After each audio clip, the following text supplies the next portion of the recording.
Bonjour à tous, je suis Séverine, la maman de Maurice, le petit garçon qui avait témoigné avec moi il y a à peu près un mois maintenant sur une vidéo qui exposait la gravité de notre situation et l'inacceptable de ce que nous avions vécu et que nous vivions encore. Je reviens vers vous parce qu'aujourd'hui, tout ce que j'avais pu mettre en place ou que nous avions coordonné de mettre en place,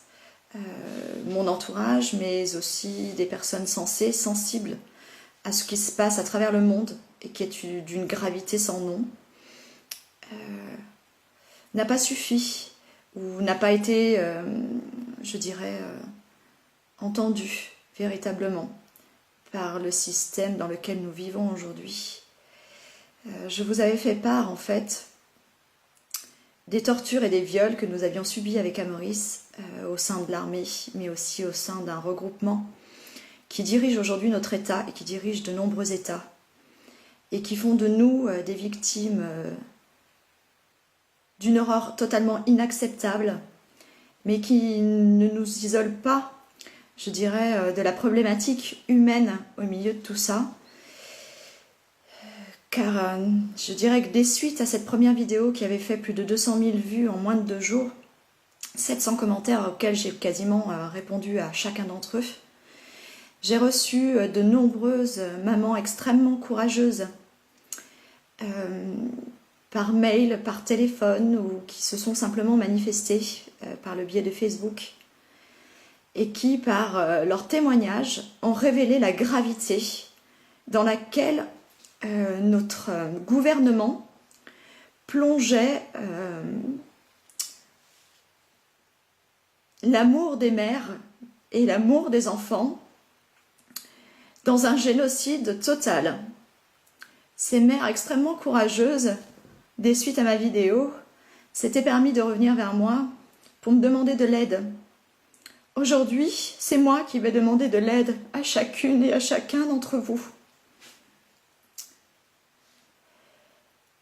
La veille de la marche que nous souhaitions organiser avec l'association que j'avais créée pour aider chacun d'entre nous et chacune d'entre nous, et surtout pour sauver nos enfants,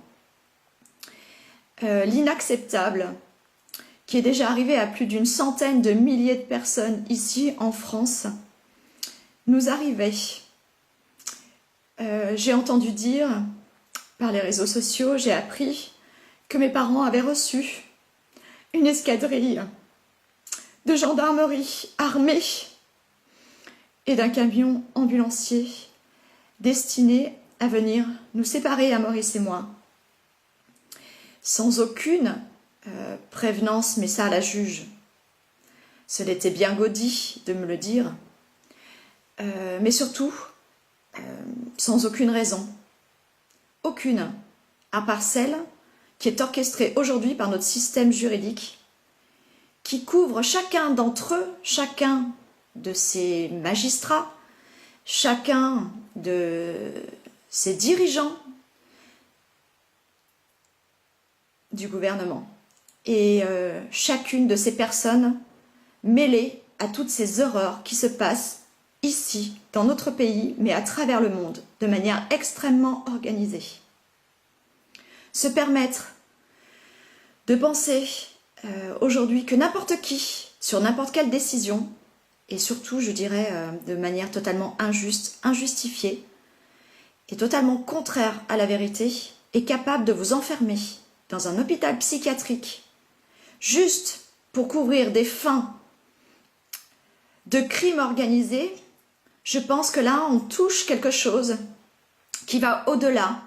de l'inacceptable. Trouvez-vous ça normal qu'un enfant qui a été maltraité, violé, en plein traumatisme, qui attend de la justice et du peuple, que les gens se réveillent et qu'on vienne le sauver, qui n'a que pour pilier la dignité de sa mère et la force de sa mère et son courage, pour penser un jour pouvoir se réparer, et qui dit chaque jour « Maman, c'est grâce à ton amour que je vais guérir », et qu'on vienne juste pour laver ces gens, pour qu'ils puissent continuer impunément à nous trahir ou à détruire ce qui est le plus beau du ressorti du lien maternel avec son enfant qui s'appelle l'amour, de vouloir le détruire au nom simplement d'une puissance qui est la leur, de vouloir maltraiter, de vouloir par la puissance récupérer la vie et les énergies des autres par le viol, se permettent demain de m'enfermer. 25, voire peut-être même plus, je n'ai pas tout à fait le nombre en tête, il s'est passé beaucoup trop de choses aujourd'hui depuis cet instant-là, pour que je me rappelle pleinement. Mais admettons 25 ou 30 attestations de personnes autour de moi, extrêmement saines, tangiblement liées à toute vérité, qui n'ont jamais nui à personne et qui savent ce qu'est le bien et le mal et en faire la différence, ont dit de moi que j'étais une femme extraordinaire, remplie de courage, de force, de douceur et d'amour, et qui savait complètement accompagner mon fils depuis toujours, depuis l'instant même où cette vie est venue en moi, je l'ai aimée et je l'ai portée comme une femme digne, une femme d'honneur, une femme qui n'a jamais bu d'alcool, ni fumé une cigarette, ni pris quelque chose qui puisse aller à l'encontre de la santé de cet enfant à partir de l'instant où j'ai su qu'il était en vie en moi. À aucun instant je n'ai été une mère nuisible de rien. Mon fils n'a manqué à aucun instant de câlin, à aucun instant de compréhension, d'accompagnement, de réveil à son éveil, et surtout de compréhension. Mais aujourd'hui, on est capable d'avoir envie de séparer cet enfant qui a besoin nécessairement aujourd'hui de l'amour de son entourage et de sécurité dans laquelle il va pouvoir enfin peut-être simplement espérer aller mieux un jour. On avait mis en place avec Amaury depuis plus de 9 mois une cellule, je dirais, de secours, d'amour, de présence, de compréhension, mais aussi une cellule d'accompagnement psychologique avec une thérapeute extraordinaire que je tiens à saluer à travers ce témoignage, qui a fait des choses fabuleuses avec lui, qui venait en immersion à la maison parce qu'Amaury, avec son électrochimiosensibilité induite, liée au traumatisme et toutes les irradiations et les tortures qu'on a pu lui faire subir, ne peut pas s'habiller comme un enfant normal et avoir un rythme usuellement normalisé. Pour lui, elle venait et offrait jusqu'à presque 2 heures de son temps pour permettre à Amaury d'évacuer, de se libérer, de parler, de prononcer en son corps, en ses mots, la véritable horreur qui a été faite sur lui.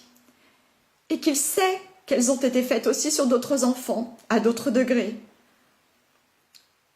Malheureusement, nous avons atteint un degré inhumain de leurs horreurs. Mais ce qui est le plus inhumain aujourd'hui, c'est de penser qu'une juge des enfants ait pu, après avoir orchestré de toute grande manigance, la possibilité qu'un expert psychiatre dise de moi que je suis complètement folle, ou encore suicidaire, alors que j'ai toujours prouvé à travers chaque instant, depuis ce dépôt de plainte et depuis cet engouement à vouloir connaître toute la vérité qui avait été faite sur nous et qui existait dans le monde, j'ai fait preuve d'un discernement incroyable. J'ai créé une association après avoir entendu mon fils me demander de sauver les autres enfants. Je me suis battue sans relâche. J'ai même fait, je dirais, ce que beaucoup d'autres femmes auraient aimé faire, mais qu'elles n'avaient plus le courage de faire. J'ai fait face à chacun d'entre vous, avec courage, sans me voiler, sans flouter mon visage, et encore moins celui de mon fils, pour vous alerter de l'ignominie dans laquelle nous vivons. Et c'est ce courage-là que l'on veut empêcher. 200 000 vues, 2 jours pendant lesquels chacun d'entre vous avait manifesté tellement d'amour et tellement d'empathie et donc de conscience par rapport à ce que nous vivons et ce que le monde vit. Nous avons été censurés sur chacun des murs des gens qui publiaient cette vidéo, mais censurés parce qu'on a censuré la vérité et on veut censurer l'amour de ce monde. Et on veut censurer aujourd'hui la possibilité de mon fils et la mienne de nous retrouver. La possibilité de mon fils et la mienne de vivre normalement. de vivre comme une mère et son enfant pourraient avoir la possibilité de vivre. Mais nous sommes des centaines, des milliers de femmes à qui on a retiré impunément, injustement, leurs enfants pour les remettre dans des foyers où les enfants sont violés, où les enfants sont remis à ces confréries pendant la nuit. Et c'est ce que voulait encore ce juge faire ce jour-là, quand ils sont venus dans un plein traumatisme perturbé. Tout ce que nous avions mis en place, mes parents et moi, et à Maurice, pour lui permettre de se rétablir. Qu'aurait-il été du traumatisme d'Amaurice de voir arriver 14 gendarmes, le chercher, le dérober à sa vie et à sa mère, et voir sa mère partir en ambulance alors qu'il sait. Il sait tout le bien qu'est sa mère. Il sait toute la conscience et la beauté d'esprit que je suis. Mais dans quel monde on vit, trouvez-vous ça normal que j'ai dû échapper à mon pays, traverser des frontières dans lesquelles, et aujourd'hui je voudrais le dire aux gens qui nous aiment, à vous, à mes parents, que nous sommes enfin en sécurité judiciaire là où nous sommes. Mais comment est-ce possible que j'ai dû prendre ce risque d'une cavale pour avoir seulement cette conscience et la moindre petite folie qui ait pu être la mienne, c'est de penser que le seul moyen de mettre mon fils en sécurité et de ne jamais le séparer de moi était de partir. Et si aujourd'hui, la seule folie pour laquelle on m'accuse, c'est de dire la vérité, alors oui, j'assume. J'assume que ce brin de folie, j'aimerais que toute l'humanité puisse l'avoir, qu'on devienne tous des fous de l'amour et de la vérité, et qu'on descende dans les rues. Défendre nos enfants, défendre et défaire ce système illégal, criminel,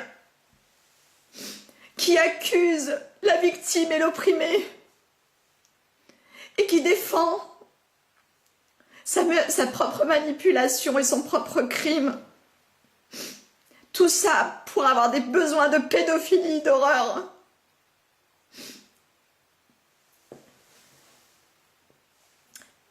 J'ai juste besoin de vous poser une seule question. Vous qui aimez vos enfants, qu'auriez-vous fait pour que le traumatisme s'arrête? Qu'auriez-vous fait pour mettre votre enfant en sécurité? Est-ce normal de devoir déraciner mon enfant de sa propre famille, de son propre pays, de son environnement, des gens qui l'aiment pour le mettre en sécurité?